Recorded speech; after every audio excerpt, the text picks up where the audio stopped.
Good morning વિદ્યાર્થી મિત્રો. આજે આપણે નામાના મૂળ તત્વો ભણીશું. બરાબર. હું ચેપ્ટર શરૂ કરતાં પહેલાં 2 મિનિટની સ્ટોરી તમને કહું. બરાબર. એ સ્ટોરી તમે બરાબર સાંભળજો, પછી હું તમને કેટલાક ક્વેશ્ચન પૂછું. તો રાજા નામના એક વ્યક્તિ હોય છે. તો એ વ્યક્તિને સ્ટેશનરીની દુકાન છે. એ રાજા જે છે, રાજા નામના વ્યક્તિ, તો એને સ્ટેશનરીનું દુકાન છે. બરાબર. તો એ સ્ટેશનરીનું દુકાન જે છે એના માટે ધંધો કહેવાય. બરાબર.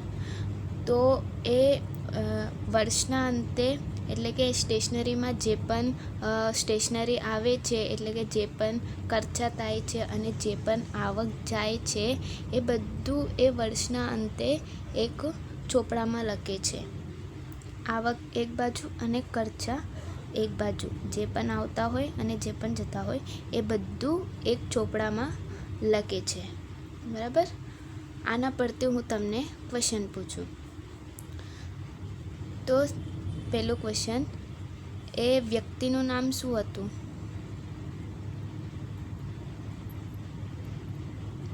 રાજા. બીજું ક્વેશ્ચન, રાજાને શેની દુકાન છે?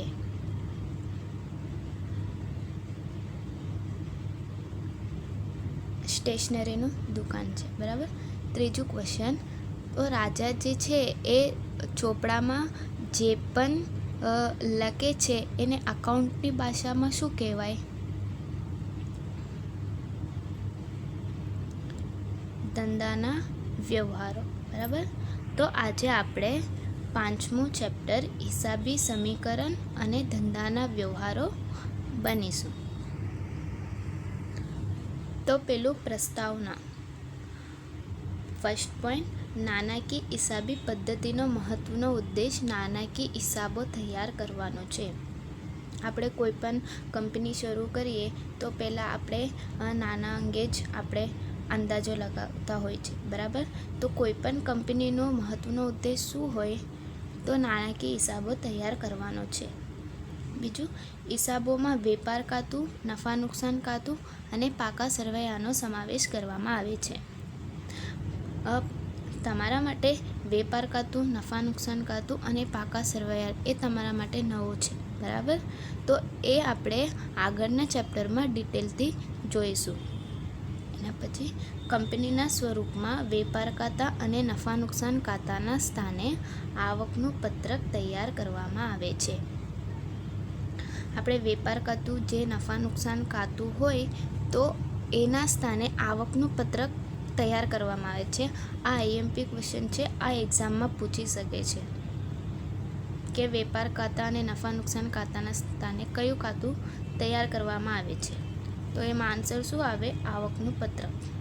એના પછીનો પોઈન્ટ છે, વર્ષના અંતે નફા નુકસાન ખાતું બંધ કરીને પાકા સરવૈયામાં લઈ જવામાં આવે છે.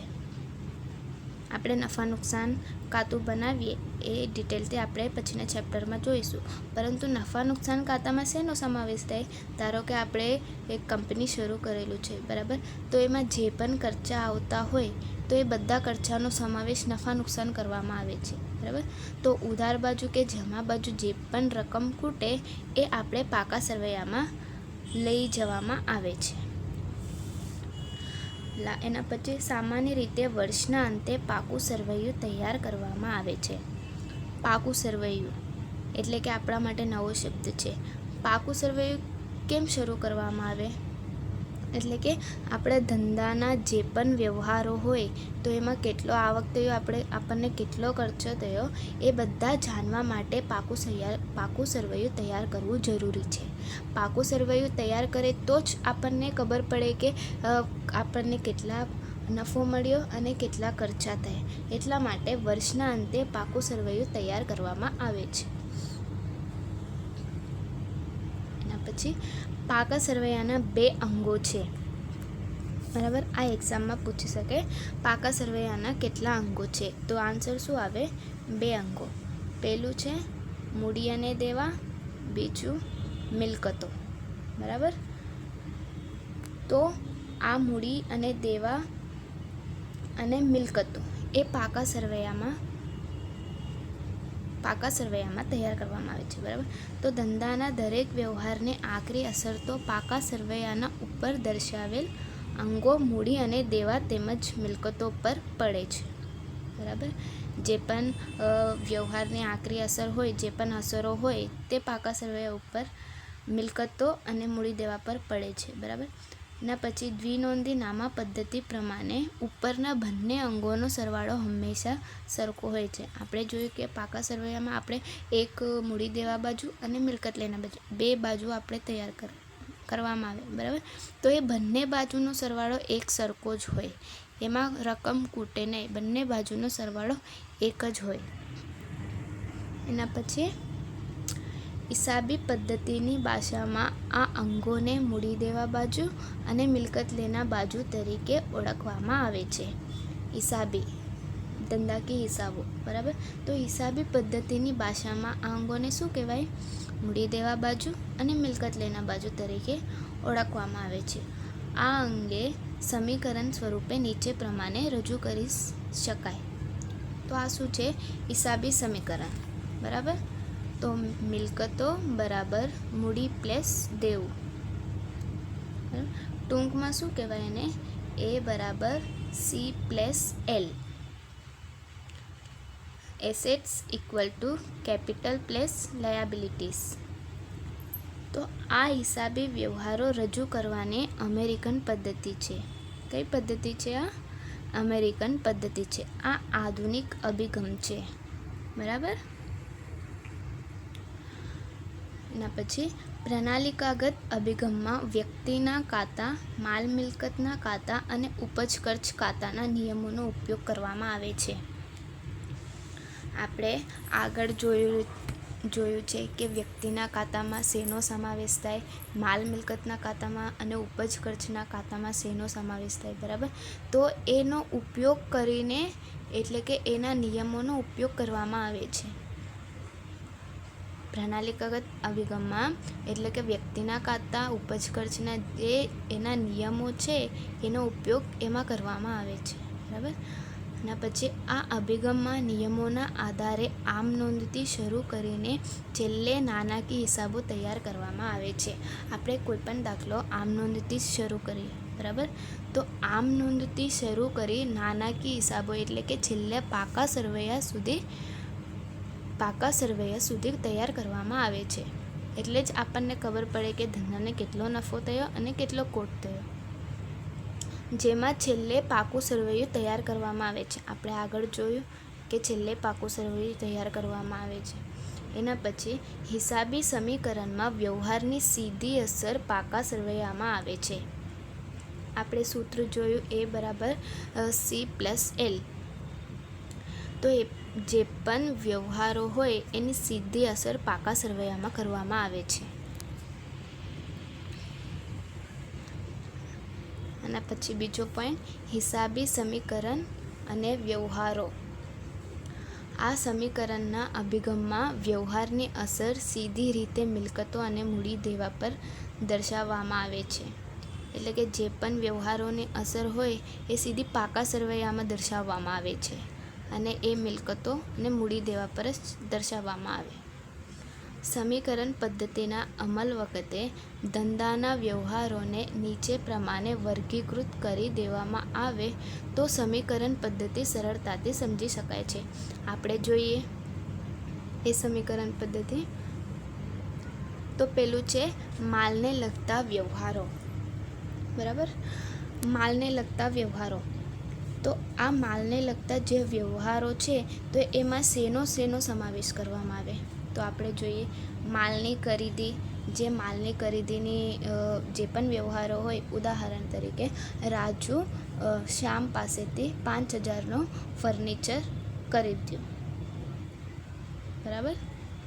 તો એ માલની ખરીદી અને વેચાણ, ખરીદ પરત, વેચાણ પરત, અન્ય રીતે ગયેલ માલ. ખરીદ પરત એટલે કે આપણે કોઈ પણ વ્યક્તિ પાસેથી આપણે માલ ખરીદીએ, બરાબર. તો એ અમુક સમય પછી એને ફરીથી એ માલ, ખરીદેલ માલ એ પરત કરવામાં આવે, એ જ વ્યક્તિને આપવામાં આવે, ત્યારે તેને ખરીદ પરત તરીકે ઓળખવામાં આવે છે, બરાબર. આટલા માલને લગતા વ્યવહારો છે આ બધા. આના પછી છે ઉપજ ખર્ચના વ્યવહારો, એટલે કે ઉપજ ખર્ચના ખાતામાં આટલા વ્યવહારોનો સમાવેશ થાય છે. એમાં પેલું ઉપજમાં મળેલ ભાડું, મળેલ કમિશન, આપણને જે પણ કમિશન મળે એ બધા કમિશનનો એમાં સમાવેશ થાય. બરાબર. ડિવિડન્ડ વગેરેનો સમાવેશ થાય છે. આ ઉપરાંત શું છે, ખર્ચાઓમાં પગાર, મજૂરી, જાહેરાત ખર્ચ, વહીવટી ખર્ચ વગેરેનો સમાવેશ થાય છે. બરાબર. આટલા બધા ઉપજ ખર્ચના વ્યવહારો છે અને એ ઉપજ ખર્ચના ખાતામાં આટલા વ્યવહારોનો સમાવેશ કરવામાં આવે છે. આના પછી છે મિલકતની ખરીદ વેચાણના વ્યવહારો. મિલકતની જે પણ ખરીદ વેચાણના વ્યવહારો હોય, જે પણ મિલકત આપણે ખરીદીએ એ બધાનો સમાવેશ પણ થાય છે. ચોથું, નાના ઉછીના લેવાને લગતા અને ઉછીના નાના પરતને લગતા વ્યવહારો. શું? નાના ઉછીના લેવા અને ઉછીના નાના પરત એ વ્યવહારોનો પણ એમાં સમાવેશ થાય છે. તો પેલું શું છે, A બરાબર C+L પર નીચે મુજબ અસરો થઈ શકે છે. તો પેલું ફક્ત એમાં વધારો અને ઘટાડો, એટલે કે એક મિલકત વધે તો અન્ય મિલકત ઘટે. બીજું, A અને Cમાં વધારો માઇનસ ઘટાડો. ત્રીજું શું છે, A અને Lમાં વધારો માઇનસ ઘટાડો. ચોથું શું છે, C અને Lમાં વધારો અને ઘટાડો. આટલું તમને સમજમાં આવ્યું? એટલે કે એક મિલકત વધે તો અન્ય મિલકતમાં ઘટાડો થાય, બીજા મિલકતમાં વધારો થાય તો એક મિલકતમાં ઘટાડો થાય. બરાબર. આટલા સુધી તમને સમજમાં આવ્યું? તો આપણે મૂલ્યાંકન કરીએ. નીચેના પ્રશ્નોના ખાલી જગ્યામાં ઉત્તર આપો. બરાબર. તો પહેલું ક્વેશ્ચન શું છે, નાણાકીય હિસાબી પદ્ધતિનો મહત્વનો ઉદ્દેશ ખાલી જગ્યા તૈયાર કરવાનો છે. આમાં આન્સર શું આવે?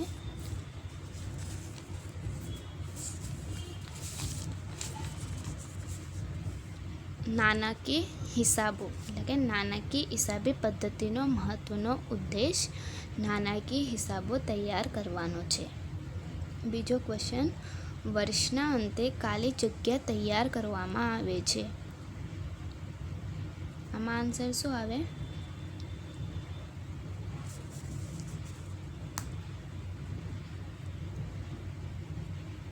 વર્ષના અંતે પાકું સરવૈયું તૈયાર કરવામાં આવે છે. તો જ આપણને ખબર પડે કે કેટલા નફો મળ્યો અને કેટલા ખોટ થયું. બરાબર. એટલા માટે વર્ષના અંતે પાકું સરવૈયું તૈયાર કરવામાં આવે છે. ત્રીજું ક્વેશ્ચન, પાકા સરવૈયાના ખાલી જગ્યા અંગો છે. તમને હું આગળ કીધું. આન્સર શું આવે આમાં? પાકા સરવૈયાના 2 અંગો છે. બરાબર. ચોથું, મિલકતો બરાબર ખાલી જગ્યા.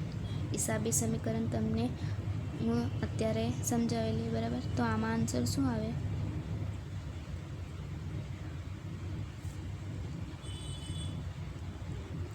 મિલકતો બરાબર મૂડી પ્લસ દેવું. પાંચમો ક્વેશ્ચન, કંપનીના સ્વરૂપમાં વેપાર ખાતા અને નફા નુકસાન ખાતાના સ્થાને ખાલી જગ્યા તૈયાર કરવામાં આવે છે.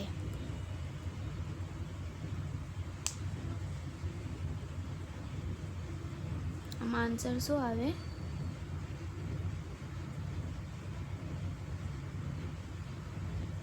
આવકનું પત્રક, એટલે કે કંપનીના સ્વરૂપમાં વેપાર ખાતા અને નફા નુકસાન ખાતાના સ્થાને આવકનું પત્રક તૈયાર કરવામાં આવે છે.